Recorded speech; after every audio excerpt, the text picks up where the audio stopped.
Hello, hello. We're live. I hope everybody's doing fine this Monday evening. Just give me 1 second to pull this up on my iPad here. That way I can see if things are going well or not. So, hello to everybody who's in already. And hello to anybody who might be watching this later. I know a lot of people watch these replays. Yeah, got lots of stuff to talk about tonight.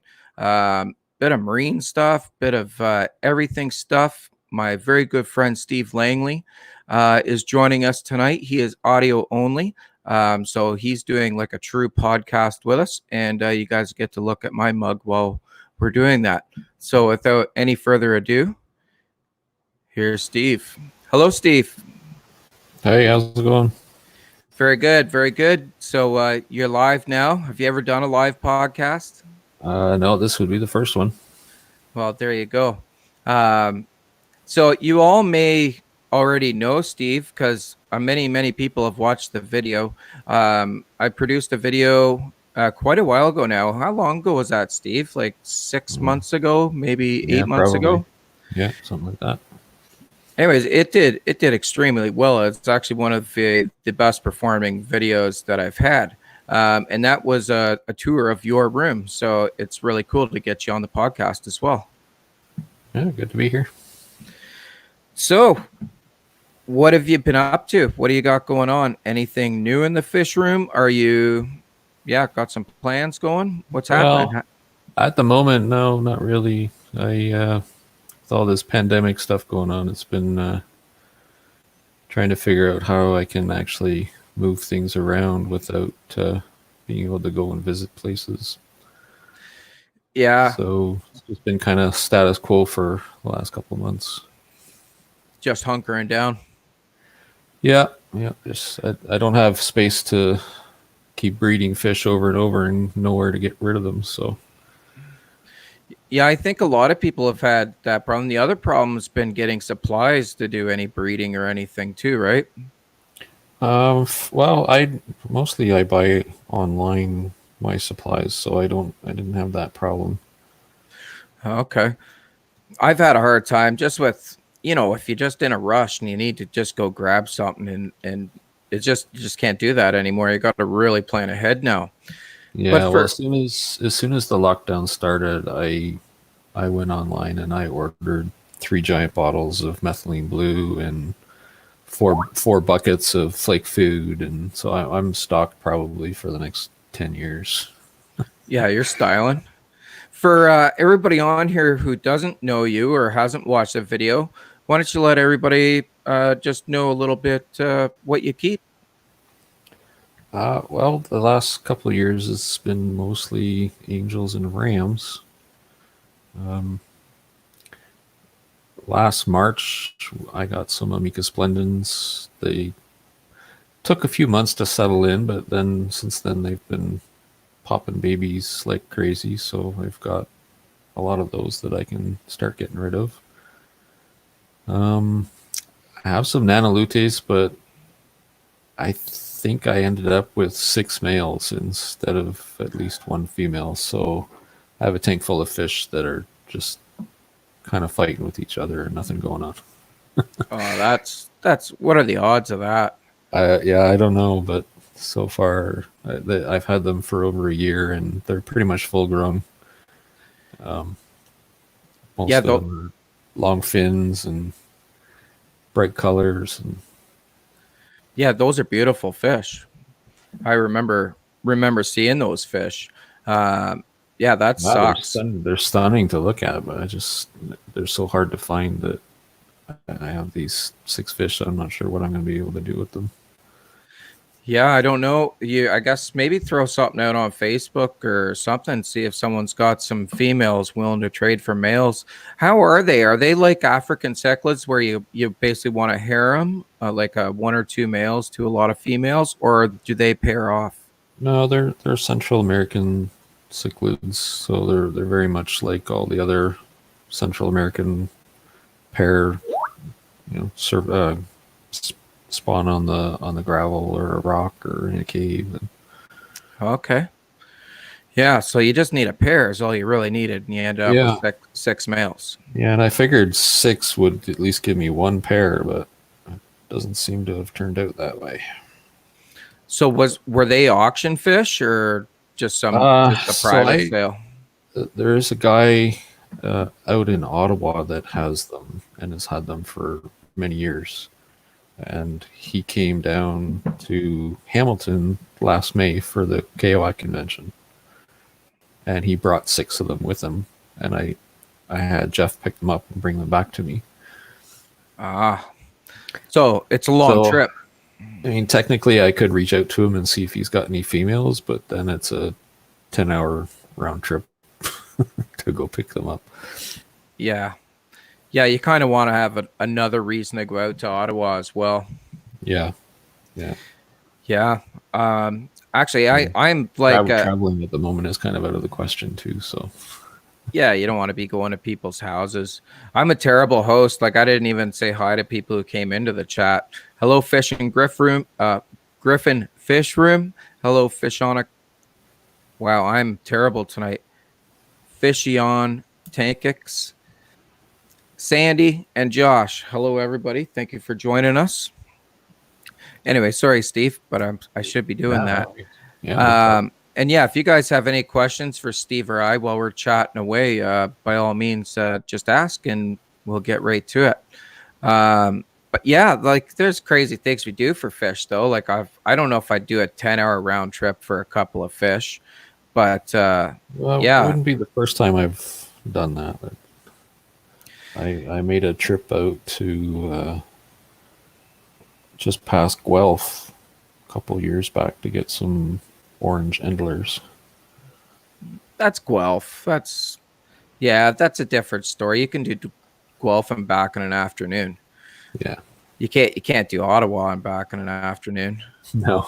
I think you would want to make it an overnight or something. Yeah, you'd want to make a trip out of it. It's I drove tonight, like today, just before supper. I drove to Midland and back to get some rotifers. Right. So yeah, I don't know. I wouldn't do 10 hours for fish though. I don't think so. Not just for fish, I don't think. No, not at all. And yes, everybody, I had to get rotifers because I think tonight is hatch night for the clownfish eggs. So this is something I've been working on like all freaking day. Nicole's been working on it all freaking day. These things, I don't know. How much do you know about raising clownfish, Steve? Not a whole lot. No. I've seen a couple of videos around it, but something that I haven't branched out into yet. Yeah, it's crazy. Like I'm just going basically off of watching people's videos, literature, reading lots of literature on it. Anything that comes out of my mouth about raising baby clownfish is something that I have just read or watched. It's not I'm not a professional at this. I'm just trying. That's all I'm doing. That's pretty cool. Yeah, we're trying. We got the rotifers tonight. We can see both of their eyes in the eggs. So we think it's hatch night. So what we did was we actually have a pretty big walk-in closet in our bedroom. We set up a 7-gallon hatch tank right in the walk-in closet with the rotifer stuff set up and everything. And that way we can give them the absolute darkness for tonight to hatch. You're not going to get disturbed by the 6 kids or 4 kids in the house, 6 people in the house and the dog. Everybody can leave them alone. And we'll try it in the morning. So these are rotifers I got from a guy in Midland who is so awesome. I just reached out on Facebook and said, hey, anybody got rotifers? I ordered mine from California with the whole kit and everything. Like literally spent like $300 on this stuff. And it's not going to be here until tomorrow at 5. And then we realized today that the 2 eyes, apparently that's the sign. When you see 2 eyes in the egg, they're going to hatch that night. And then they become larvae. So like these things, Steve, they're more like insects breeding than fish, really. Like They go through a larvae stage and then metamorphosis at about, I believe, 10 days. 10 days, 10 or 12 days, something like that. I might have to reread that. But So when anyways, were they? When did they lay them? I think I missed them by a couple of days because I think we noticed on it was either Friday or Thursday that we noticed the eggs, but I think maybe we didn't notice them. They weren't in a real easy to see spot. Right. So And uh, you took them out, or are they still in there with the parents? no, so we left them in with the parents, and then tonight we took that rock out that they were attached to. The Oh, piece okay. of they laid them on a piece of live rock, like Yeah. right up against a big anemone. And so I even had to put the anemone in the tank because it wouldn't come off the rock. I don't know how to get an anemone off the rock. I tried and tried.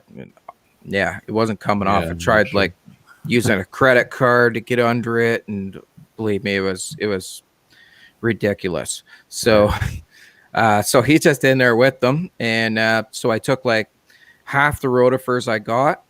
I made some green water for them. They seem very much like Daphnia for raising them, like for getting food for them and stuff. Except I'm using salt water instead of fresh water. Oh, that's interesting. So Well, I just mixed up a spirulina powder with a little bit of yeast to keep it suspended in the water, or else all the spirulina just falls to the bottom. It's no good. So that's what I used to do with Daphnia. A little bit of yeast and it keeps it suspended and keeps the water green. So okay. yeah, so I did that, and then I tinted the water of the hatch tank with the rotifers in it, and I fed the other rotifers and topped them up and split them up, and hopefully I have twice as many tomorrow. They should reproduce themselves every day. So, and then hopefully That's interesting. I should get my kid in with the other thing people say to do for clownfish, everything I'm reading and whatnot, is you need to enrich the rotifers. So just rotifers isn't just good enough. Now you got to buy food to make the rotifers even better. Right. So Well, no yeah, sense feeding something with an empty stomach. yeah, right. So yeah, it's been a costly affair, but I guess we'll see. I guess so. Yeah, we'll see. They're a pretty cool looking pair of clownfish. I didn't even. This is how much I have not researched my marine fish. I didn't even know there was like 50 different colors of clownfish. And so there What, what is. what clownfish do you have? So I have two different ones. So these are going to be hybrid babies, but who knows? Maybe something really cool will come out of them. Maybe they'll look like junk. I don't know. But we have a snowflake, black ice snowflake, and we have a black onyx. Okay. Yeah. So I think they're the same species, though, aren't they? yeah, yeah, same species, but there is like some different types of clownfish too. Like some get bigger, some mine seem to stay small. Mine aren't that big. They're maybe like 3 inches. But like you get some that apparently get up to like 6, 8 inches. So Huh. I guess it all depends. Sorry, I get behind on the chat here, Steve. Me blabbing away. Um, hello, Sand Creek. Hi, Sharky. Uh, Bob, nice to see you, Bob. Thanks for stopping by. Chewy, thanks for stopping by. And I think that's it. Sandy says the plecos and plants are amazing and doing well. Well, you're very welcome. I'm glad they went to a good home. So, yeah. Anyway, Steve, that's what's been going on here all day. It was quite a process. I bet. Yeah, so for a guy like you that's pretty into breeding and gets pretty into it when he does, I think you'd have fun with some marine fish. Yeah, I've actually been kicking the idea around. I wanted to set up a little 10-gallon nano tank with a couple of clownfish in it. Yeah, yeah, I go 20, go at least 20. You want to. I don't know. They don't need a lot of space though. They don't really swim the whole tank. If you give them an anemone, they'll just hang Yeah. out with it. Right. Yeah, yeah. I bought these ones with an anemone and the dory fish, the blue tang. I bought them all together, so they were already paired. They already had an anemone. So When I worked in the pet store back in university days, I had a saltwater tank and some clownfish, so I know a little bit about it. yeah, But life it's got in the way.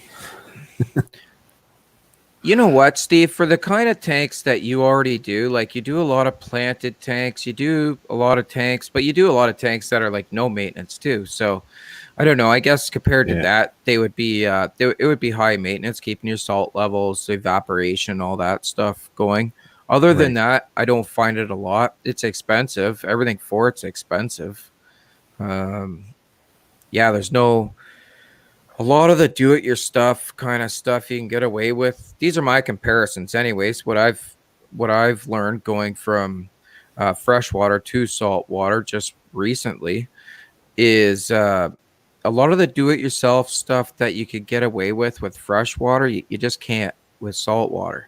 So you end up paying top buck for everything. I don't know. For what sort of thing you mean? Like, are you gonna make a protein skimmer? No, Um, uh, you're not. should I say it or should I not say it? Yeah, you might. Yeah, I probably will say it. I did that 10 years ago. Did you? I Yeah, figured, right? But how much? That was a lot of effort, I'm sure. actually, it's not that bad. Well, good. Make me a Um, whole bunch of them. what did I use? It was so long ago, I can't remember exactly what I used. I think it was a large diameter siphon that I had, and I basically just drilled a hole in the bottom of it and stuck the wooden air stone, Ah, okay. and then I siliconed it shut, and I just took a funnel upside down on top of it, and then I hung that on the back of the tank, and I just pumped water through it. Hmm. It worked okay, Yeah, it would have to. That'd have to pound. This thing that I got pounds pretty good. Like it's a lot of water flows through that thing. but it's not it wasn't the most pretty thing to look at, that's for sure. I guess that's the other part of salt water for me, anyways. Is it's to look pretty in our dining room, right? Yeah, So you don't want handmade stuff hanging off the back of it if it's something that you're yeah, wanting to have in a space where you can show it off, right? yeah, it was purchased to be pretty, and then Exactly. this happens. Now we got an ugly saltwater tank in our walk-in closet. So who knows, right? But yeah, you'd be into that. We were talking a little bit about the show. One thing I want to talk, like you got your Amica Splendens, I think just a little bit before me, and Yeah. March you, auction last year. yeah. So and you're already spawning. I don't have nothing, man. No spawning. I think I might have some pregnant females now, but that's it. That's crazy. Yeah, They yeah, it they is. they've been. I lost one since I bought them, but it was the biggest one of the bunch, so it might have been just old age. Mm. But I pretty sure there's about 40 babies in that tank now, Oh wow. all various sizes. Oh wow.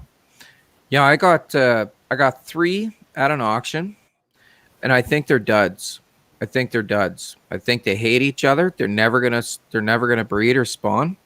And Interesting. then I got a whole bunch of little ones off of Brian from the club, Mm-hmm. and they've grown like crazy. And I think some of them are pregnant. Okay. So yeah, I think those first ones I got. They take a long time to swell up and then have the babies. Like that's the one thing I notice is the females take 2 to 3 months before they actually Oh wow. pop babies. Hmm. So if you don't have a lot of females, then yeah, breeding is probably going to go pretty slowly. Yeah, and I think it was two males and a female that I got from the auction. I did notice Two like two the with faint yellow lines tails. on the on. Yeah, the males will have a Yeah, yellow like they weren't edge in the, the the tail. Yeah, the one male didn't have a real prominent one, but you could still tell it was different than a female's tail. Okay. So I think it was like a subdominant thing or something. I don't know. But Might anyways, not have that been female's material. never had. Oh, they were big. They were big. Oh, Like already. that's Yeah. interesting. Should have been. I thought I was buying a breeding group. Yeah, I mean, when But the first batch of babies that I have, they're full grown now, but they start showing that line on their tail when they're about an inch yeah, long. pretty small. Yeah, pretty small. So I have lots of males in there now. I it's probably 50-50. 50% males, 50% females, and I think I probably have around 15 fish in there. So What I do you should feed them? oh, whatever I'm feeding that day. I don't put a whole lot of stock into it. Bug bite, like Bug Pro. They eat a lot of Bug Pro. They eat a lot of crushed up North Fin cichlid veggie. Okay. Frozen, freeze dried bloodworms, frozen Daphnia, live Daphnia, brine shrimp. I don't know. They eat pretty good. So I mostly feed the mix of flake food with the, was it kelp? Okay. And then the omega veggie pellet. Because Right. they're mostly herbivore, right? Yeah, that's why I feed them the cichlid veggie. Same stuff. And I got And it's the only tank that I have in my fish room right now that doesn't have any hair algae in it. So yeah, I'm mine's thinking I might spread them around. yeah, right. They pick now. This one's starting to look really cool. I wish I could have set the camera up on it actually to show you, but I have it loaded with Christmas moss. It's a 20-gallon long, and it's almost full now of Christmas moss, and they're Wow. in with it. And yeah, they peck away all day at Yeah, I'm the sure they'll moss keep and the everything. algae away from the moss too. Yeah, it's building up a little bit, but it's got a pretty powerful light above it. But That's what I found with when the Java moss gets really, really big. It starts getting algae, but not on the top. no, It's no. underneath. It's underneath, and then Oh, it just slowly kills the plant from underneath. right. Right. Yeah, it just seems to have like almost that what's it called, Steve? The Deatrice algae on it. The kind of the shitty looking stuff. The brown stuff, It's not brown, or but rusty color, rusty brown. it's not good stuff anyways, but they seem to pick away at it a bit. Hi Zen Ginger, thanks for joining us. Chubby Guppy, thanks for stopping in. V Stag, go Flyers. Bob did have something to say here, Steve. He said, title hang on backs all have protein skimmers. Uses them on all his fresh and saltwater tanks. Huh. So that's good to know. On fresh tanks. Yeah. I want. Why don't Do you do you get unless it's- bubbles? Do you get bubbles fine enough to actually produce any protein in fresh? I'm not sure, eh? Yeah, saltwater does bubble up a lot more. That's for sure. That's typically the problem with freshwater skimmers is they can't get enough surface agitation to form the protein. I'm sure Bob will chime back in here and let us know how that works on the freshwater tanks. Yeah, that's interesting. Yeah. It has something to do with surface tension. I know that, and it's the saltwater has, I think, higher surface tension, which is why the bubbles form. Ah. Well, yeah, it's thicker, right? Like you float easier in it, everything. Yeah. Everything. Yeah, the Zen Ginger, what they do on here, Steve, is they moderate for me, and they do a fantastic job. Just asking if you have a YouTube channel or a Facebook or Instagram or anything he'd like to promote. Actually, I do not. Yeah, I didn't think you did. You're just kind of like a lone wolf breeder. So for anybody who doesn't know, Steve breeds some of the most beautiful angelfish. Not the most beautiful, but around here, like in real life, like with my own eyes, not on the computer and photoshopped and all that shit. Like you were starting to come up with some pretty crazy stuff, like green with red going up the dorsal fin and stuff. Like Yeah, so I still have some of those. They're interesting. They started off when they're little babies as almost a green color, but right. as they've gotten bigger and bigger, the green is faded, and now I'm just left with a lot of silver. Oh, okay. But I'm still seeing a lot of the yellows and oranges in the fins. Hmm. So I have 12 of them, which are probably about half grown now, and I'm hoping that their colors are going to start intensifying as they approach adulthood. Right, and they should. But their fins, right now, I think their bodies are probably about 2 inches, but their fins are probably close to 6 from bottom to top. See, I had the same thing with these blue ancestress I've been working with. They were really, really blue when they were babies, and then as they've gotten bigger, it's dissipated. It's almost non-existent. That's So weird.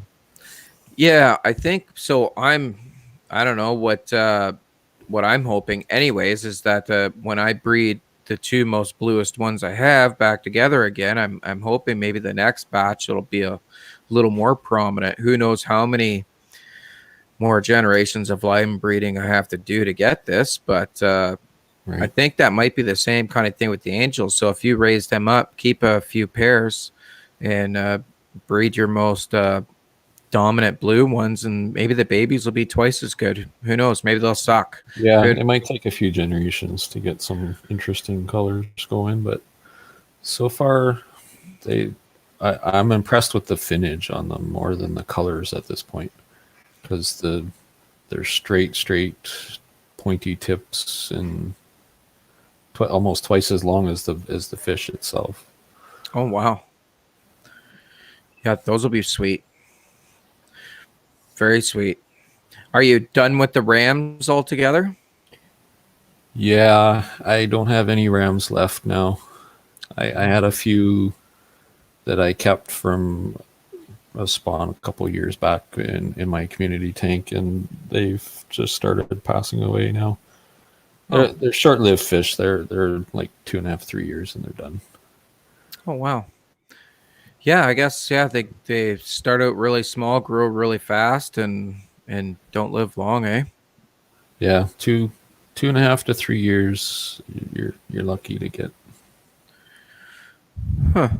Um, why They're don't you just. get, I just found them really finicky. Like the spawning is easy. It's getting the eggs to hatch is easy. Getting them from hatched to that first 5 days is where all hell breaks loose, and you lose 90% of them most of the time. now? Is that from not having food small enough for them, or just finding something they like to Um, eat, or I'm not sure, because I've tried infusoria, I've tried vinegar eels, microworms, I've tried baby brine shrimp is okay after the first 3 days, which okay? is what I primarily use for feeding fry is freshly hatched brine shrimp. But the first 3 days, people have said use vinegar eels, so I tried that. 3 or 4 batches didn't work. Huh? Tried some infusoria, that didn't work out. Tried green water, that didn't work out. So What I'm not sure what have what it other is. yeah, what have other people had success with? The same stuff. That's the weird part. Is Hmm. I just couldn't figure it out, and to stay on top of the water quality, because they are a little bit more fragile in that sense. you have to keep up on your water changes with them, otherwise you'll run into a lot of trouble. Huh. Now, After I built my little hatchery tank that yeah, that was pretty cool. I started getting a lot better success with it, and I think I think a lot of it had to do with just water quality. Like if you're trying to hatch in a bucket or something with just a air stone or something, then I think you get a lot of buildup of ammonia and things because there's no established filter. Yeah, you might be onto something there for sure. Now, somebody brought up a good point here. I'm just going to say hello to RO Aquatics. Hello, thank you for joining us. And Dragon's Lair, and the Chubby Guppy. He says, have you tried Bacter AE or baby shrimp powder? Now, I say that, Steve, because I think I've been playing with breeding Odessa barbs this winter. I guess sheer boredom. I don't like, you're never going to make, like, they're not worth anything, but I enjoy doing it because it's a neat, I don't know, it's a neat system that I'm doing it. And I actually do that. I actually use Bacter AE. It's a shrimp, you know what it is. Yeah. No, I haven't tried that. And I just think it creates that micro biofilm that they can get them through those first couple of days. So I do it with when I breed the interesting idea. Yeah, when I put the Odessa barbs, I breed them in just a 10-gallon tank full of guppy grass or moss or whatever, and then I take them out the next day and I just let the babies hatch in that tank, and I put Bacter AE in that tank for like from the day that I started that they spawned. And by the time they hatch, I think they have quite a bit of food in there. Yeah, if I get back into the Rams, which I might try again if I can find good stock. That's the hard thing around here is the Rams are very hard to find good stock. Yeah, it's and you'd probably, I guess, I remember you speaking about this too, is that you had some black rams that didn't always breed true as well, right? So it's hard to get a good bloodline that breeds true. I don't think the black rams actually breed true yet. Oh no. I think from what I've seen so far, you get probably about 5% black, and then the rest are a mix of electric blue and the gold-headed ones. Okay. A couple people got something to tell you here, Steve. Zen Ginger says, my 2 batches of angelfish fry hatched within a day of each other. My koi angels are maturing much faster, and my marble angels look longer bodied. Is that ever normal? Should she be worried about defects? Well, you'll always get some with defects. You'll get like flattened bodies or notches. Sometimes you'll see the bodies aren't completely round. They do grow at different rates, so you'll end up with some that are larger, like double the size of other ones. When they're really tiny, if they're only like a couple weeks old, they may look a little deformed, but they will round out as they get a little bigger. Like when they start popping out their fins, they turn into these little elongated triangles, and they look really strange when they're tiny. But as they get bigger, then they start to round out nicely.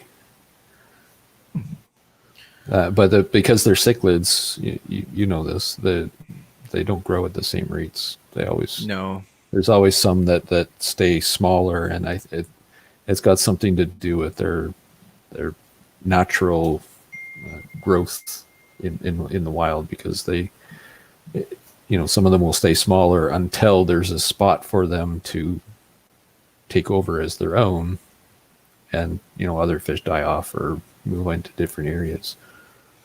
Sometimes they call them runners. Hierarchical thing, right? Yeah, sometimes they call them runners too. You get a bunch that are grow twice as fast as the rest. Yeah, so those are the ones that I usually pull out and keep as breeders for the future is the ones that grow the fastest and look the best. Yeah, it happens with the Odessa barbs too. I've noticed. But if you want angels to grow really fast, don't put more than 12 in a 30-gallon tank. Yeah. Good water quality. Yeah, you just keep changing the water like you normally would, but the more space you can give the babies, the faster they grow. If you put 200 babies in a 20-gallon tank, they're going to grow to about quarter inch, and then they're going to stop growing. Yeah, and possibly start dying. That's I don't know. I always try to grow babies out in big tanks. I try to. That's why. I gradually move them up, right? Like I'll hatch them in maybe a half a gallon of water, and they'll stay in there for a week while I feed them baby brine shrimp. I think that's a big key. I move them into a 10-gallon, and then after a couple of weeks, I'll move them into a 20, and then after that into 30s and 35s. Now, are you in agreement with me on? I think we've talked about this before, and we both have a very similar approach to it. Like when I'm doing pleco babies, I always put them in a very small breeder box hanging on a big tank, so it's getting the volume of a big water tank. But I always put them in a very small breeder box so I can drop food right in front of their face while they're really young and really don't know. I don't know. I don't know how much intelligence a fish fry has in knowing what a new food is or whatever. So I put them right in front of their face so they just eat it and they get used to it before they get sent into the big world, so to speak. Yeah, well, you've seen my little hatchery. It's basically small containers of water that's floating inside of a 20-gallon tank, and the water is constantly cycling through that little container. Right, so that it's a much bigger volume of water, but they're confined to this little space so that they can find the food faster. Yeah, I think that they have a better chance when they don't have to fight for their food or expend a lot of energy to go and look for their food. Yeah, and if they're in a big tank with like a normal filter, it may not look like the water's moving around that much, but if you put a microscope up to it and actually watch the water, it's chugging along in there pretty quick, and you're going to tire the babies out real fast. Yeah. Dragon Lair says he's always bred rams in long established tanks with biofilm on everything with the parents, and 75 to 80% of the fries survive. Yeah, I've done it that way too, and I don't know, for whatever reason, those first 3 days, that's the massive die-off that happens. I mean, even in tanks that I've had running for over a year. Yeah, I've seen your tanks. They're well established. That's for sure. Yeah, it's a strange thing, and I was never able to figure it out. Everything's moving along here. I'm trying to see who's Barn Door. Hello, thanks for joining us. Chevy Fish, thanks for joining us. And Cichlids 23, thanks for joining us. Not sure. I think this might be a question for you. Could you breed mutant pygmy angels? I'm not sure I would want to. I think that was a joke. Yeah, I'm not a strong believer in a lot of the mutations and things that are going on. No. All these glowfish and things like that. That's weird stuff, They're genetically engineered fish. It's not, so they're not suffering like the old days where they used to inject fish with, fluorescent coloration and stuff like that. So it's not like they're a fish that's going to suffer from poisoning down the road, but they're still crossed with all kinds of saltwater genes and God knows what else. Jellyfish, isn't it?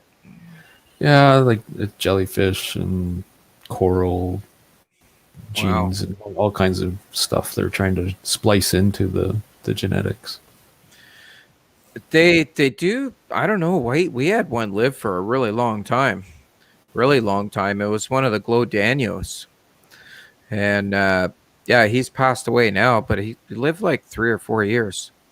I think that's a long time for a Glow Daniel, anyways. But yeah, they are weird, and I guess that's taking it beyond selective breeding. Like Yeah, you can change a lot of things through selective breeding, but that's taking it pretty far. I will say some of them look pretty cool. I have to admit, I do. they're I think they look cool. they're interesting, but I just that's not my thing. I like the more natural looking fish. If I can breed in some enhanced coloration in a natural way, then great. Mhm. But The part I don't like is that you own fish that are patented. Like yeah, I don't know how they can enforce that. But send the fish police after you. Yeah, I don't know. I guess if someone, if they're able to breed and you're a breeder, then how are you going to stop that? The fish just do what they do naturally, right? I guess if I don't know, a local pet store that was jealous or something caught wind and said, "Hey, these guys selling them for less money than we are." They could I don't know what they could do though. What do they do? Storm in your house? I Freaking guess. take your fish tanks? Like I don't know. Yeah, But I don't like balloon fish either. no, I find them funny looking. I don't like the genetic when they change them genetically to make the fish just suffer like balloon fish suffer. Come on. They're it looks like they have cirrhosis of the liver with their You must not bellies have any stuck out. bellies. No, I don't have any bettas. Yeah.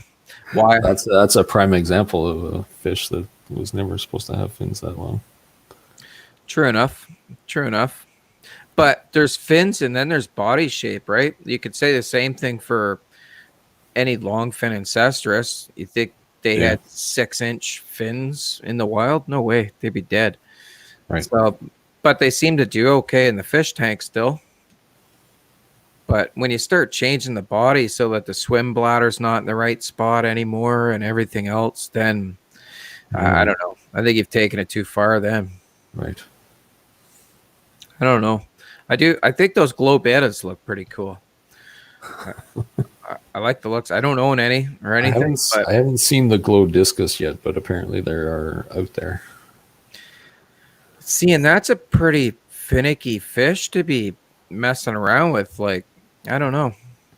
They'd be a lot of money, I'm sure. Yeah, discus are, in my opinion, way overpriced.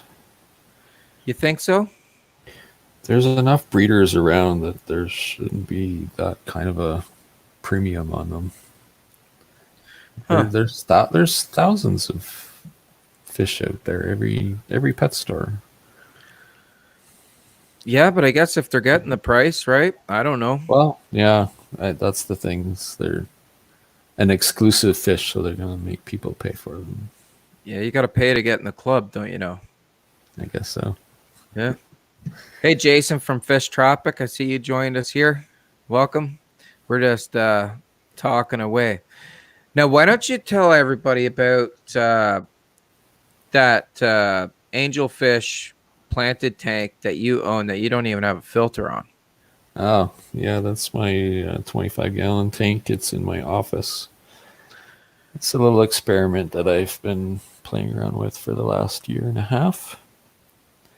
It has not had a single gravel vac or water change. It's chock full of jungle val, which I trim out regularly so that the plants keep growing. But I have a pair of full-grown angels in there that breed every couple of weeks and swim around just happily as ever. The water's nice and clear. don't even have a filter running on it anymore. Dirted? Nope. No, it's No? just inert gravel in the bottom.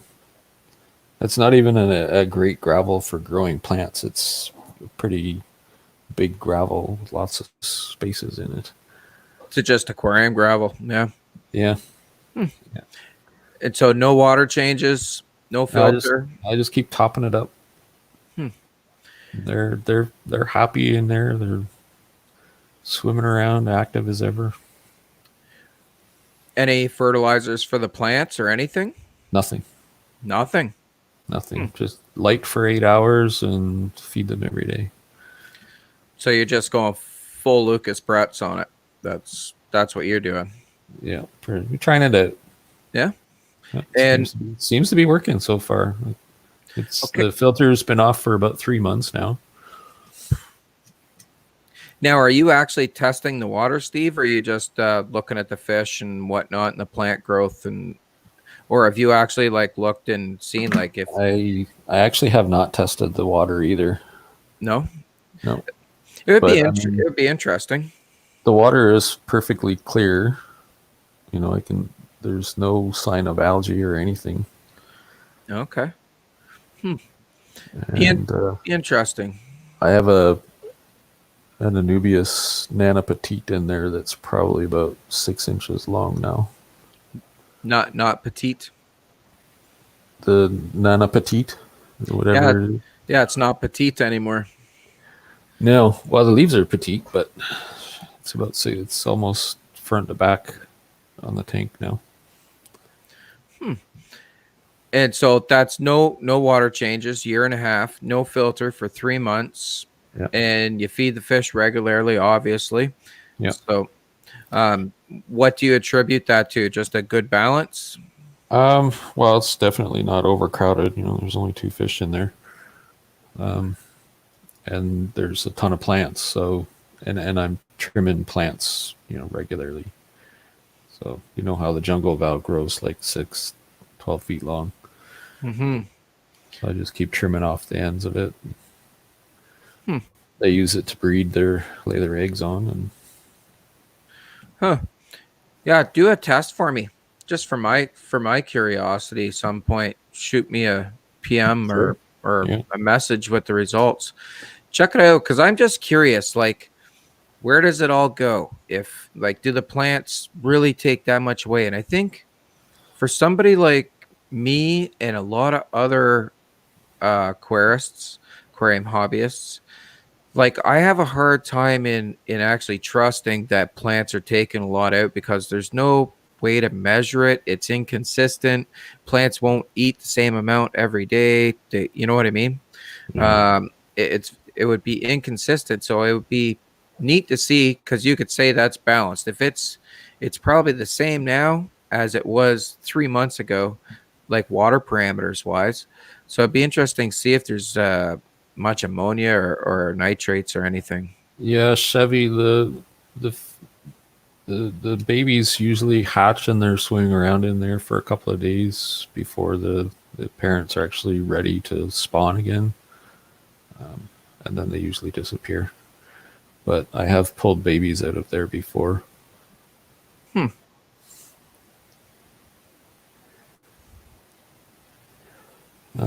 Yeah, so the one thing that's interesting in our aquariums is, we're always concerned about this cycle, right? Of turning ammonia into nitrates and then nitrates into nitrate. And then we do water changes to get rid of the nitrate. But there is another step to the cycle, which is turning nitrates into nitrogen gas. And that's done through an anaerobic cycle, which is kind of opposite to what our filters are doing, which are aerobic parts of the cycle. Mm-hmm. And so the only place you get the anaerobic is in water that's very still and not moving. And it gets oxygen depleted, and that's usually at the bottom of your gravel layer. And if you're doing gravel vacuums all the time, you're constantly disturbing that and getting rid of all that oxygen depleted space. So your last step of the cycle never gets a chance to form. And so And that's the theory of this, right? Is if you just leave the tank to do its own thing, then you start to get that anaerobic buildup at the bottom of your gravel layer, which then starts turning nitrates into inert nitrogen gas. And that's supposed to, in theory, keep your water neutral. well, it apparently works. So you're not the only one who does it, right? Like I've seen quite a few people, and that's probably it. That's just leave it the hell alone. I'd still be real curious to see some tests to see if that does actually complete the cycle. And I Yeah, think there's actually a lot of studies out there on it, and there's a lot of people that are experimenting with different kinds of filters that are taking care of the anaerobic part of it as well. right I've actually read a few research papers on it as well. It's kind of interesting. now, does that gas? Um, well, I guess yeah. As long as the gas doesn't get trapped in there, as long as the gravel bed is either really thick, or not thick enough to trap it too, right? Well, Like how? a lot of times, if I don't know if you've ever scuba dived or snorkeled, Yep. and you're swimming along and you'll see these little bubbles coming Yeah. out of the ground. A lot of that is nitrogen gas or hydrogen sulfide. Oh, very good. Very good. Now, how thick do you have the gravel in there? It's probably about an inch and a half. Oh, so not super thick either. It's not super thick, but I mean, you should have it thicker than that for it to actually work. But so far, it seems to be good, doing okay. Hey, if everybody's still breeding and seems happy in it, who's to say it doesn't work, right? And Yeah, I mean, they look perfectly healthy, right? Like, then they're breeding constantly, and they go crazy for food every day. And yeah, so hey, if it works, it works. Don't mess with it. And I think the other key to it is that you only have two fish in that tank, right? So it's well, yeah, not a that's the other part of it. Is if you've got your tank overstocked, it's just not going to work. Right? You've got to keep the no. the nitrates down, otherwise that becomes potentially poisonous for your fish as well. But yeah, you actually did a fantastic job of explaining that. You explained it so that Zen Ginger could understand it, and I could understand it as well. But yeah, no, hey, that works. And how much? I don't know. Everything else aside, you probably save a ton of money not running filters and whatnot. Do you have a heater in it even? There is a heater just because we keep our house around 70 degrees, and they are angels, which are a little bit more tropical than that. So Yeah. it is heated. Have you started playing with the shrimps anymore, or you just leave that for Jen? No, that's not my domain. You know, I'm blind as a bat, and I can't see the darn things, so I don't bother with them. I walk around with a magnifying glass looking at them, or my Yeah. phone on high zoom. I like to be able to just stand in front of the tank and look in and see them. If I need to start hunting around with a magnifying glass, that's not for me. I still do it. They eventually get big enough that you don't need a magnifying glass, but I see the tanks from across the room, and they just look like empty planted tanks to me. yeah, from across the room. Yeah, I like my shrimp. That's the way things are going around here. I'm going a lot. Yeah, I like the shrimp. I'm sticking with them. I'm getting rid of most of my big fish. Yeah, I don't. The angels are the biggest ones I have. Yeah, it's I don't know. I don't know what it is about it. I like the challenge. Maybe I like the challenge of it. That's probably why I'm jumping through all these freaking hoops and BS to try to raise these clownfish babies. Like I like the challenge. So Yeah, that's pretty cool.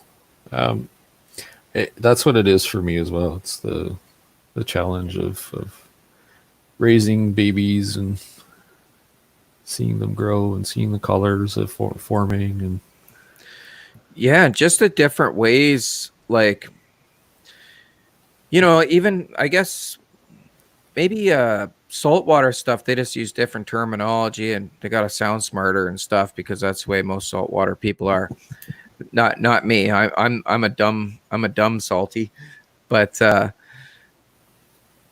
I guess what it is just seeing all these stages and like. So the next thing I was looking at, I was joking to Nick, but I might actually try it. Is a mono shrimp. Hmm. Have you seen the hoops to jump through to breed a mono shrimp? No. Like major, like so like these shrimp, and I have one buried right now. They'll bury up in fresh water, but Yeah. then I don't anybody quote me on this exact journey they take because I read it a long time ago, but I know where the article is and I'll reread it. But they travel basically to salt water, or the eggs go downstream into the ocean.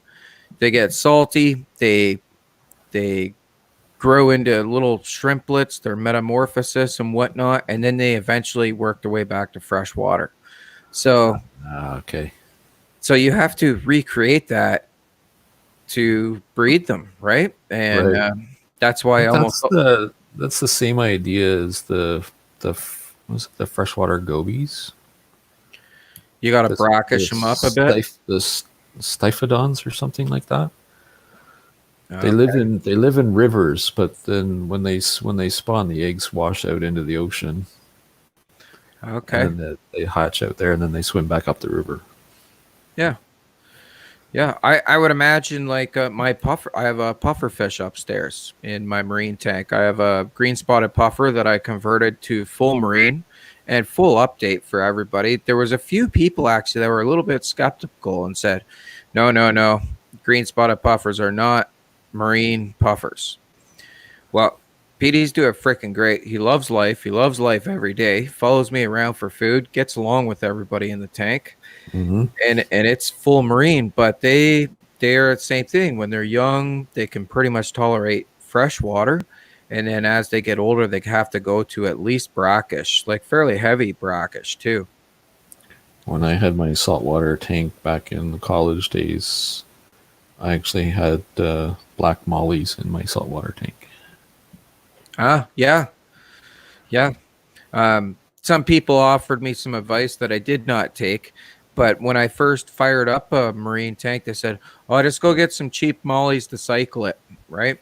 Because they said mollies will live in salt. Um, I don't know if I want to keep them in salt. They're pretty bland for salt. Well, I had these. I've never been able to find them again, but they were pure black, but except for their tails, which were bright orange. Oh, that's pretty cool. And I've never been able to see them again. I've never been able to find them. Hmm. Yeah, I've never seen anything like that. That was going back 25 years, though. Yeah, that's a long time ago. That's a long time ago. Um, yeah, so there's all kinds that are weird challenges. I don't know anybody breeding green spotted puffers though. They're all every one of them's wild caught. They just yeah, they're cheaper to get wild caught than to breed, I guess. I always thought trying to breed the Stiphodon, the gobies, might be interesting to try because of the brackish water requirement. Yeah, anything that requires brackish water, and what I found too is I think it's difficult to maintain a good cycle with brackish water too. You got to really stay on things too, right? Yeah, I guess if your salt level is shifting up and down too much, then you're going to get into trouble. Because you're kind of halfway in between, so the bacteria that's growing in there is kind of specialized to brackish water. So if you go up too high, it kills it. If you go down too low, it kills it. Yeah, yeah, no, they're pretty picky. I find mine's a 65 tall, my marine tank, and I find it's not bad.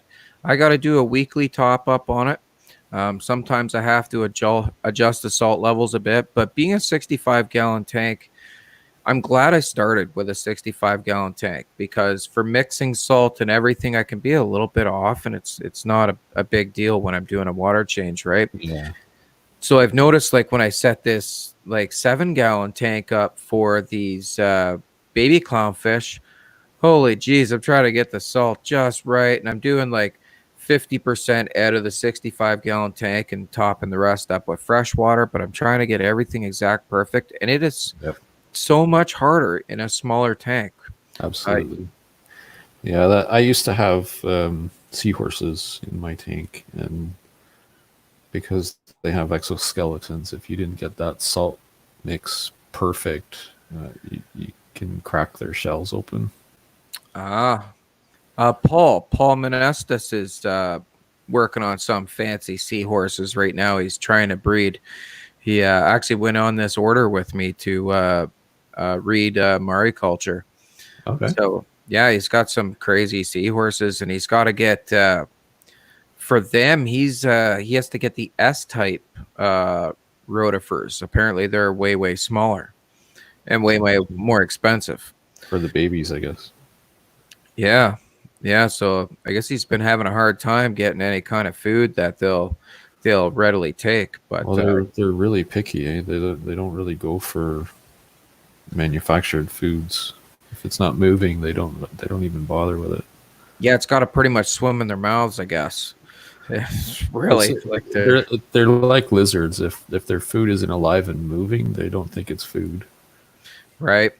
That's probably the same thing for the clownfish larvae too, right? It's got to be something for them to Yes, taste. Yeah. yeah. I think that's why the baby brine shrimp is always the most successful, is because it is alive. Yeah, when you watch your fry going after, like, they annihilate it, man. They come out with orange bellies and happy, and Yeah. yeah. Apparently I can feed baby brine shrimp to the clownfish babies after 10 days old. 10 days. Yes. That's a long time for rotifers. Yeah, I got to do rotifers for 10 days, and then because apparently I'm going on everything here for, like, I'm reading it, right? So yeah, 10 days for that. And even at 10 days for the baby brine shrimp, it's got to be 12 hours old or less, or else it can choke them. They get caught in their throats, and it'll choke them if they're too big a brine shrimp. Right. Yeah. Picky little bastards. Yeah. So I totally see why people just let their clownfish eggs, blow away in the current, because they seem to be a little bit of a challenge to breed, like with timing. Timing's everything. Same for metamorphosis, when they change into actual fish from larvae. Apparently, if you shine the light on the tank too fast or something, like, they'll die just from the light. Like, you'll literally scare them to death. Interesting. Yeah, so I'm like, I think we've done every precaution we could up to this point, but I think our chances of success the first time are still very small. I'm still not sold. Cross my fingers for you. Yeah, we might. We have to get some from you if they grow up. Most definitely. You should get some of these Odessa barbs from me too. Yeah, that's I think probably my next project is Odessa barbs. Just So love I have the color, the reds and the yellows, and just amazing. I think I have about 20 fry right now. I'll grow some out for you. I seen I don't know if you've watched any other videos on breeding Odessa barbs, but I seen this one tank that they only had like a couple inches of water in it, Oh, really? and they had like a little grate along the whole bottom of the tank, and they would just have like an inch and a half to 2 inches of water above the grate. Yeah. And they would throw the pile of fish in there and let them spawn for 3 or 4 days, and the eggs all fall down through the grate. And then they pull out the adults and take the grate out, and they got a tank full of eggs. That's a different way of doing it. Yeah, I thought that was kind of interesting. I literally have one adult pair, one male, one female. So yeah, how I just threw them into a 10-gallon tank that was absolutely full of vegetation. Like they could hardly move. It was so full. Right. And I just let them spew their eggs all over that, and then I scoop them out the next morning. Well, that's Done. what he had, right? Like he had just that little bit of water, but it was full of plants. Yeah. And I guess the plants just give them somewhere to go in and hide, but because the water is so shallow, the eggs just fall through. I think the other part of that too is so the females can't get away from the males. They have to spawn then, right? I guess so. That's what it sounds like because they put a pretty good chase on them, on the females. You definitely want to have more females than males, or you'd probably lose some if you didn't give them enough space to hide. Right. Pretty aggressive. They're pretty aggressive little fish. Yeah, I've never had them actually because they don't mix too well with the angels. They like to go after their fins. Yeah, they'd hammer them out. I have them in with tiger barbs, and I spawn the tiger barbs as well. They do the exact same thing. Just Yeah, egg. tiger barbs are the worst for fin nipping. Yeah, they're just egg scatterers too, right? I don't know. The Odessa barbs are pretty bad. They're just as aggressive. Maybe I think they're more aggressive than the tiger barbs. And I have them in with my New Guinea red rainbows. They don't bug the rainbows at all. They're probably too quick for them.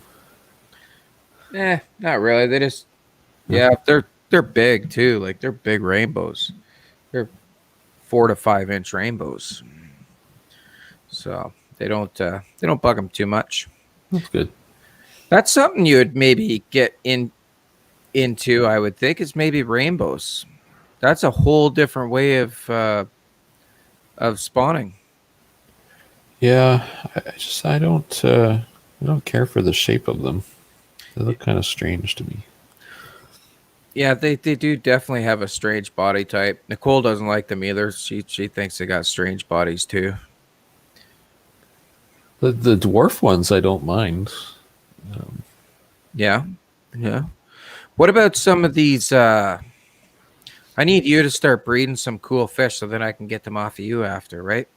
So, what about some of these new pygmy fish? You have a lot of small tanks. Pygmy fish. Yeah, I call them pygmy. They're nano fish. Oh, the nano fish. Like these little rasboras and whatnot, galaxy rasboras and Yeah, I've been hunting. Fish. I've been hunting for CPDs and things like that, and they just. I've never been able to find good stock yet. No, Brittany have anything? I haven't checked with Brittany lately, but she's been getting quite a bit of that kind of stuff. The ones that I'd like to really get my hands on are the pygmy sunfish. Yeah. That's another short-lived fish. Yeah. But they're so blue and like blue and black. Yeah, they're very pretty. Very, very pretty. I think she might even have some of them. She did. She did have some. She's been ordering all kinds of weird stuff. I'll have to check with her and see what she's got. See if she can track some down for me. Yeah, most definitely. So, here's the big question before we wrap this up. We'll wrap this up shortly. When do you think we're going to get back to club meetings? When are we going to get back to club meetings? Well, yeah, when do you think the world's going to let us like meet as a group and be normal? Yeah, right? When do you think? When do I think?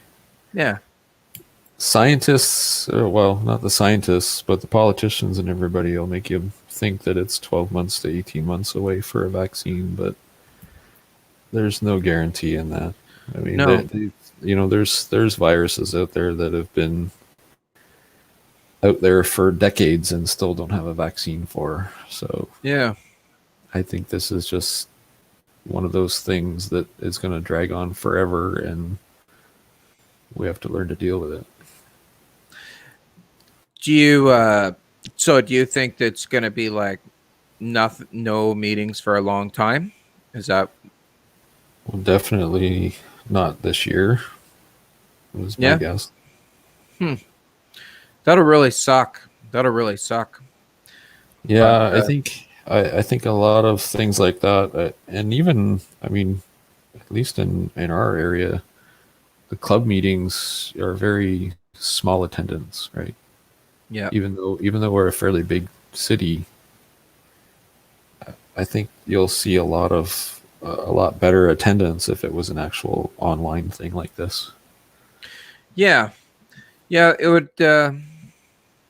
Yeah, I guess we'll have to talk to members of our club, see if they actually want to do something like this, get something set up. I know the Kitchener Club started doing like Zoom meetings where they were bringing, and I guess that's like a sky. I really don't know what it is, but I'm gonna maybe ask them if they'll let me join in. Hey, Sandy's on here. There's a lady from the Kitchener Waterloo group that's always on here. Um, Anyways, maybe I'll ask her if I can join in on a Zoom meeting one time with their club just so I can see what it's like and I can let the Yeah, Barrie Club know what the Barrie Club know what the experience was like if they I think they'd trust me enough to come on to a I meeting. think it just takes somebody to organize it. To be Yeah. honest, I mean that's the thing is I don't. There isn't too many people in the club that are, you know, kind Techie. of looking up to new ways of things, Hmm. right? Now, like I've put the offer out for a club YouTube channel and whatnot. But yeah, I don't think anybody really wants to pull a trigger, and I don't know if that's the right way to go about it either. And that's why I want to see what other Well, clubs I are mean, doing. personally, I think it's a great idea. If there was a YouTube channel and you record the club meetings that are done remotely like this and post them up on YouTube, and then other people from the club can join in and post videos of their fish room or their breeding program or whatever. Yeah, But it requires somebody to take ownership of it, and that's not, nobody's so far stepped up to do that. And I mean, I could do it, but I get into positions at work where I'm just too busy to keep on top of it. hmm. Yeah. So I guess we'll have to talk to the Presidente and some of the members, and it's like I'm saying this obviously being recorded right now, um, but I'd be willing to help with it. I'm not owning it.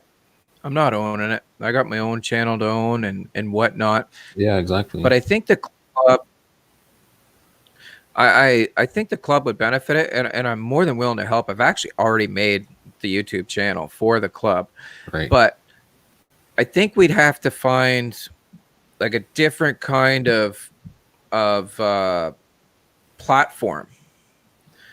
Um, Not this platform. I don't like I use a StreamYard platform. I don't know how many guests I can invite. I think it tells me somewhere. Right. And but I think that's why I want to see. I think they call it a Zoom meeting, and they can get a lot more people taking part on the same platform. I don't know if they all have audio and video, or if some just have audio. But like on this platform, I could only get so many people on, and to make it actually feel like a club thing. I wouldn't want the same person doing the hosting all the time.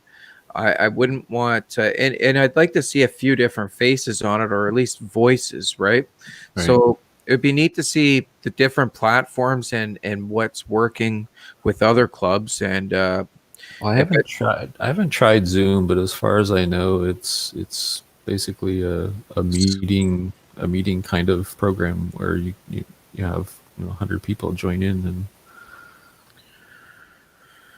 okay, I see that Sandy here said she'll ask Zenon. Perfect. I'll ask Zenon too. So, but I'd like to just see how it goes to then, like you know as well as I do, Steve, and I'm really safe to say this on here. There's a couple of fogies in our club that would never see this because they never go near a computer. How do we get them involved? How do we get them involved? Because I don't want to lose those people out of the group atmosphere just because they're Yeah. not very techy, right? Well, yeah, I mean it's interesting. I mean, one thing you could do is have when the normal club meeting happens, you could hook up a computer and a camera there and have them join a Zoom meeting with everybody else online. Yeah.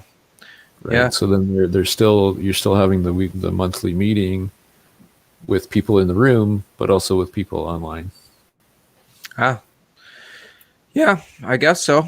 But anyways, yeah, it's something I want to look into. So, like I said, the only club I know of right now that's doing any kind of meeting at all is the Kitchener Club. So, Right. I think I might reach out to them and maybe I'll see if they'd let you sit in too. It'd be nice to have more than one opinion coming back. Yeah, it's just unfortunate there's not that many techie folks that are willing to No, spend no, a little bit of time. I mean, I'm already on the board of the club, as you know, and I've been doing a lot of, in-house presentations and trying to get things organized in other ways for the club, but you can only do so much. yeah, it's a lot for one person. It's a lot for one person. Bob saying our local Chattanooga Aquatics Club starts up again next month. Social distancing, masks, etc. It will also be simulcast on Facebook. That's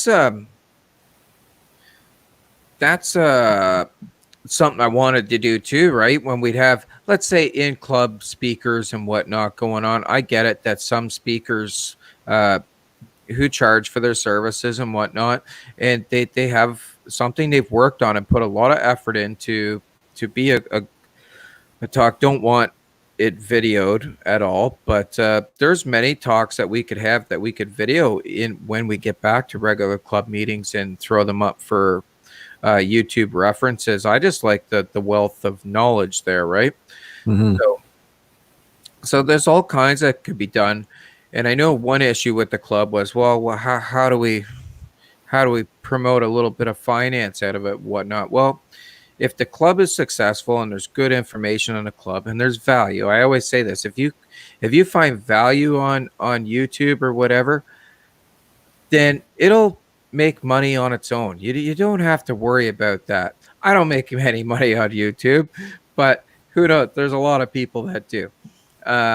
So mine's still building, and it takes time to build up too. So Yeah, definitely.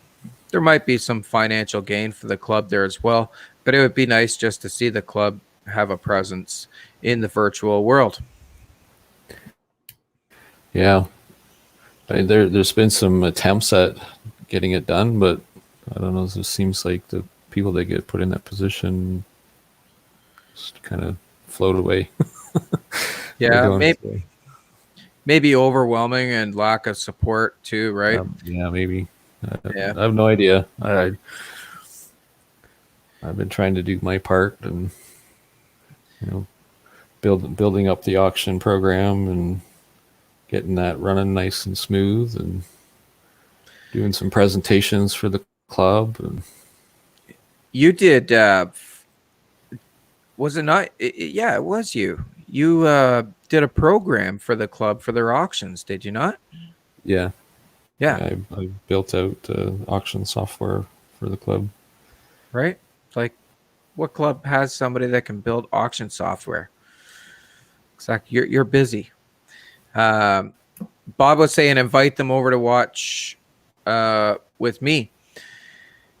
I could do that, Bob, but there is around here there's a bit of a geographical issue too, right? Like we some of us live over an hour away from each other, pretty spread out area. But I definitely would. Some of them are coming from Keswick and stuff, right? Yeah, Yeah, some are in Barrie. I'm in Aurelia. Some come from Midland. Some come from Gravenhurst. Some come from like all over the place. Wasaga Beach. Right. So uh, people are all over. I did look at your comments above, Dragon Lair. I'm not sure which one. Uh, I think it was about. He was referring to that you never see the pygmy sunfish because they prefer to hide in the leaves and mulm and stuff on the bottoms of tanks. Um, yeah, he says his nephew has around 20 of them in a 15-gallon tank, and you're lucky to see one or two now and again. So Interesting. I guess there may be fish that like to hide a lot from the sounds of it. Yeah, that might not be so well. No, no, I don't like looking at empty tanks. no. It's nice to see the fish moving back and forth. What about some? I know I said we're going to wrap this up, and we will wrap this up in a sec, but I just had a thought.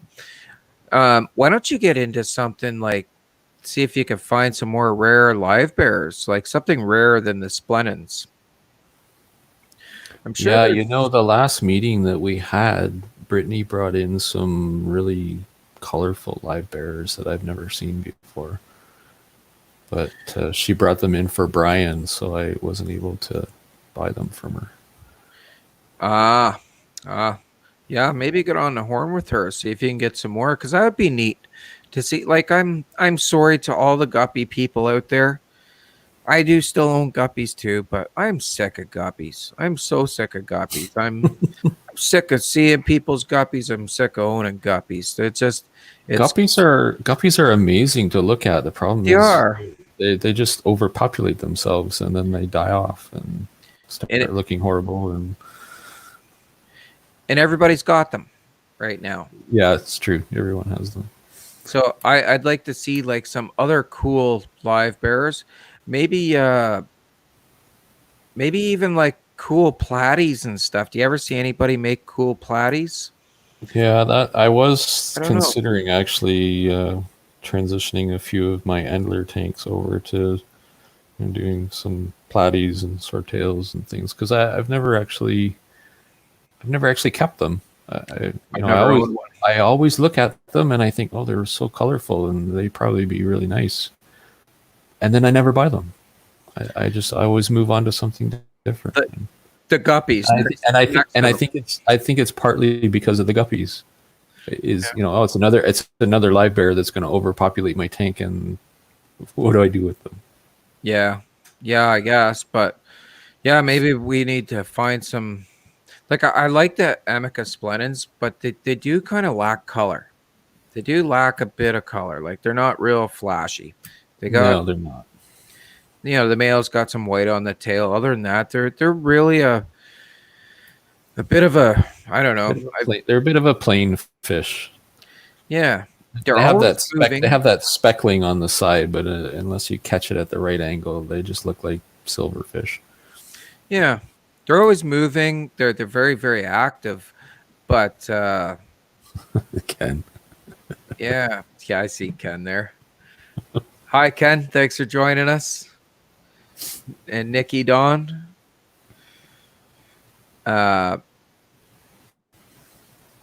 You need to get those infections looked at, Ken. But that's the stuff, the camaraderie and whatnot. We miss with the club, what we were talking about. But yeah, some cool live bears, Steve. We need to get you back in the saddle here, get you back breeding again.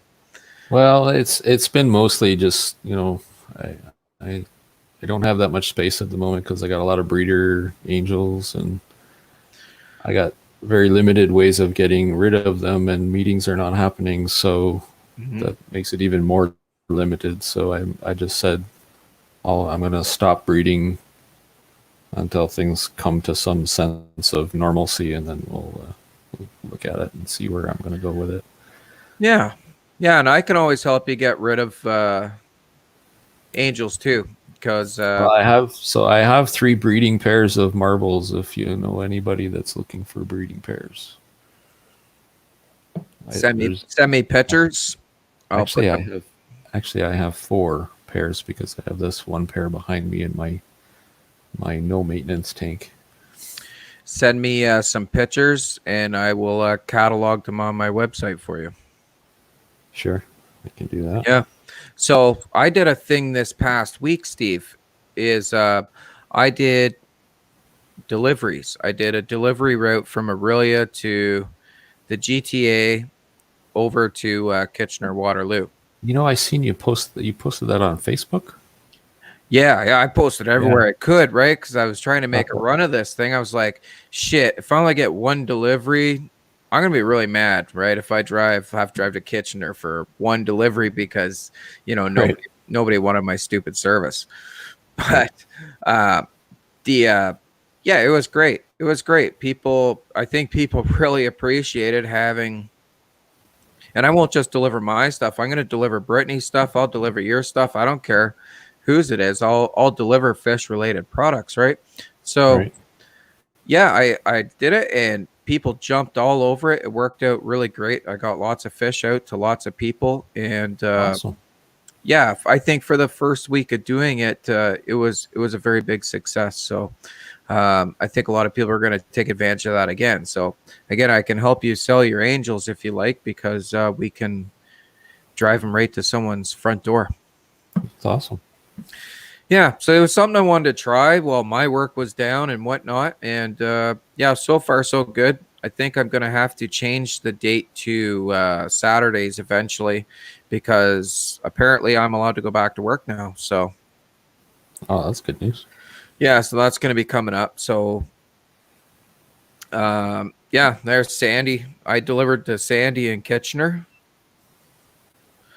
And Very cool. yeah, I drop right off right to the house. Everything's prepaid, everything, so it works out good. But anyways, yeah, so that's been keeping me super busy. So I've been happy with it. So That's awesome. yeah, maybe we can get this fish hobby going again here. Yeah, I was just trying to figure new ways of doing things, I guess. Right? So that's kind of Just yeah, like everyone else. we're gonna have to change our ways a bit. Maybe do a bit more of this kind of stuff, a bit more meeting. Maybe meet with more group members and get people active, get people doing stuff with it, and see if we can make a go of it. Yeah, I mean the other thing that I found was the monthly meeting. You know, I is once a month just not enough or too much or like. Well, I think for us with our group, because we meet in a school as well, that we miss that 3 months anyways, right? And then quite often in the winter we get snowed out at least 1 month through the winter. Right. So I think really we usually only have like probably 6 or 7 meetings a year anyways. So Right. I don't know if it isn't enough. Apparently anything would be better than what we have now. But I mean, the online thing, I think, would give us opportunities to meet more often because you can do it from home. You don't have to travel an hour and exactly. Yeah. Yeah, exactly, and right? you could have them more often. And if you don't want to join, you don't join. Hell, we could even have online auctions. They do it every day. Yeah, that's Yeah. interesting, Why couldn't we? right? Yeah. They might not be as entertaining, but they might be more entertaining actually while people are trying to figure out how to use their cameras and put their fish into their camera for people to bid on them. This It would might definitely be epic. be more interesting because everyone would have to learn how to auction their own stuff instead of relying on somebody else to do it for them. Yeah, instead of listening to Ken or I botch up fish names and plant names, mostly me doing the botching. I will say I miss Doug for that purpose. Yeah. Yeah. He's the best auctioneer. So yeah, I guess anything's possible. We just got to get people going on it. So maybe I'll come up with something when I find a little bit of time. So yeah, that's about all I got for tonight, Steve. What do you got? What do you want to tell everybody? You got any finishing thoughts? Finishing thoughts. No, not a whole lot, really. I think we've pretty much exhausted everything. Yeah, we covered a lot of stuff. We got Ken talking here, so he's been listening to everything about the meetings, and maybe he'll get fired up about some online stuff too. Yeah, we'll have to get Ken in here to have a conversation. Yeah, that'd be good. You can invite more people, right? Yeah, I like even on like just my channel here. This is what I primarily do for live streams. I do live stream by myself sometimes, but I assume people get sick of listening to the shit I got to say, so they might as well listen to what other people have to say too. So I'm willing to bring, if club members want to come on and have a chat, by all means reach out to me. And I get kind of, I guess I'm a little bit timid with asking people to come on because I know everybody's comfort levels are different, right? Some people are not comfortable being in front of a camera. Like, I've been doing this for quite a while now, and I'm barely comfortable in front of a camera. So I'm not in front of a camera because I don't have one, but it's, you know, if you don't like sitting there talking, looking at your own face, just turn to a different page on your browser and don't worry about it. Yeah. Just don't pick your nose while you're doing that.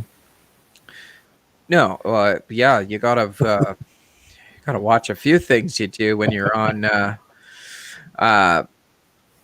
camera. But yeah, that's I don't know. Some people are okay with it. Some people aren't. Some people don't want it recorded. Some people, everything, right? So I don't ask. There's so many people I would ask, but maybe I don't know them quite well enough to know if they're comfortable with it. So I basically ask people that I feel would be comfortable. But so you know what? Let's check out the Zoom meeting thing and just invite everybody and see what happens. Yeah, we'll set something up and just invite. Just try it. Let's just try it ourselves and just invite everybody from the club and say we're doing a Zoom meeting in this day. Okay, you just called it. See what happens. Here's the first step to online club ownership. Okay, sounds good, Steve. So I don't know how to set that up. You gonna set up the Zoom thing? Me neither. I've never used it, but you're gonna have to get a camera. Let's just try it. You can order one on Amazon, and if you have Amazon Prime, you can have it by probably Wednesday. So $20-$30. I've made it this far in my life without a camera. No, sir. We got to make the next step here. We're getting serious with this online. So I'll get a camera. I'll point it at the ceiling for you. Yeah, you should be able, like, people should be able to even use their iPhones and iPads and stuff for this, right? Yeah, probably. Yeah. So okay, let's do it. Ken says he's in for a Zoom meeting as well. So all right. That's it. We'll have to figure it out, and we'll figure it out and set one up. We'll talk to Doug and the other executive people. I'm really the only one that's not on the executive here that's involved with this, but should be. Yeah, maybe we'll make me a position.